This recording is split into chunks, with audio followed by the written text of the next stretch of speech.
Jerusalém estava agitada. Uma multidão se reunia, ansiosa para receber Jesus. Ele vinha como um rei, mas não em um cavalo de guerra, e sim humildemente montado em um jumentinho. As pessoas acenavam com ramos de palmeira, suas vozes ecoando: Hosana ao filho de Davi. Jesus entrou na cidade santa, cumprindo profecias antigas. Era o início da semana mais importante da história. Nos dias que se seguiram, Jesus ensinou no templo. Ele desafiou as autoridades religiosas, expondo sua hipocrisia. Jesus falava com autoridade e compaixão, cativando o povo com suas palavras de esperança e amor. Ele curava os enfermos e proclamava a chegada do reino de Deus. No entanto, a atmosfera de triunfo logo deu lugar à tensão. Os líderes religiosos se sentiam ameaçados pelo crescente apoio a Jesus. Eles buscavam uma maneira de silenciá-lo, de detê-lo antes que minasse sua autoridade. A sombra da traição pairava no ar. Enquanto a semana avançava, Jesus preparava seus discípulos para o que estava por vir. Ele sabia que enfrentaria grande sofrimento, mas não se esquivou de sua missão. Ele veio para cumprir o plano de Deus, para oferecer a si mesmo como o sacrifício perfeito por toda a humanidade. Na noite anterior à sua crucificação, Jesus reuniu seus discípulos para uma última refeição juntos. Era a Páscoa, um momento sagrado para o povo judeu, relembrando a libertação de seus antepassados da escravidão no Egito. Sentados à mesa, Jesus compartilhou pão e vinho com seus discípulos, dizendo-lhes que estes representavam seu corpo e sangue dados por eles. Em um ato de profunda humildade e amor, Jesus levantou-se da mesa e começou a lavar os pés de seus discípulos. Este era um serviço geralmente realizado por servos, mas Jesus queria demonstrar o verdadeiro significado de liderança servidora. Ele veio não para ser servido, mas para servir e dar a sua vida como resgate por muitos. A última ceia foi um momento agridoce, cheio de prenúncios e promessas. Jesus sabia que esta era sua última refeição com seus amigos mais próximos.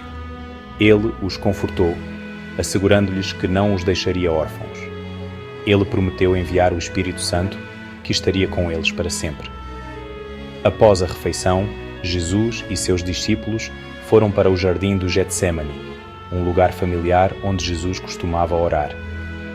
Ele precisava estar sozinho com seu Pai, buscando força para enfrentar a provação que o aguardava. A noite estava escura quando Jesus e seus discípulos chegaram ao jardim do Getsemane. O peso do mundo estava sobre os ombros de Jesus. Ele sabia que sua hora havia chegado, que ele seria traído e entregue nas mãos de seus inimigos. Retirando-se para um lugar isolado, Jesus começou a orar, suplicando a Deus por força.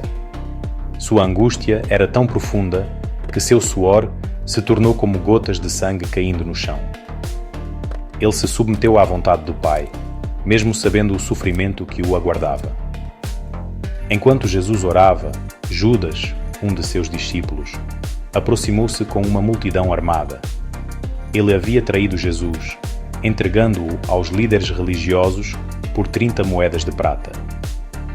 Judas identificou Jesus com um beijo, selando assim o destino de seu mestre. Jesus foi preso e levado embora. Seus discípulos, confusos e amedrontados, dispersaram-se. Aquele que havia realizado tantos milagres, que havia curado os enfermos e ressuscitado os mortos, agora estava nas mãos de seus inimigos. Jesus foi levado perante o Sinédrio, o tribunal religioso judaico, e depois perante Pôncio Pilatos, o governador romano. Ele foi acusado de blasfémia e sedição, mas Pilatos não encontrou nele culpa. No entanto, a multidão, incitada pelos líderes religiosos, exigiu a crucificação de Jesus. Jesus foi açoitado, escarnecido e coroado com espinhos. Ele foi forçado a carregar sua própria cruz até o Gólgota, o lugar da caveira, onde foi pregado na cruz entre dois criminosos. Enquanto agonizava na cruz, Jesus suportou a dor física excruciante, mas ainda mais profunda era a dor da rejeição, do abandono e do pecado do mundo que ele carregava sobre si. E, no entanto, mesmo em sua agonia, Jesus orou por seus algozes, dizendo: Media Group, Jesus dizendo: Pai, perdoa-lhes, Jesus falando na cruz, Jesus perdoando enquanto crucificado, Stock Distribute, Equally, Pai, perdoa-lhes, pois não sabem o que fazem. Ele morreu como havia vivido, em perfeito amor e obediência ao Pai. A morte de Jesus na cruz não foi o fim, mas o começo. Ele morreu para que pudéssemos viver.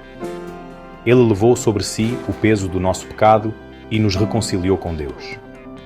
A cruz, outrora símbolo de vergonha e derrota, tornou-se o símbolo supremo da vitória do amor de Deus sobre o pecado e a morte.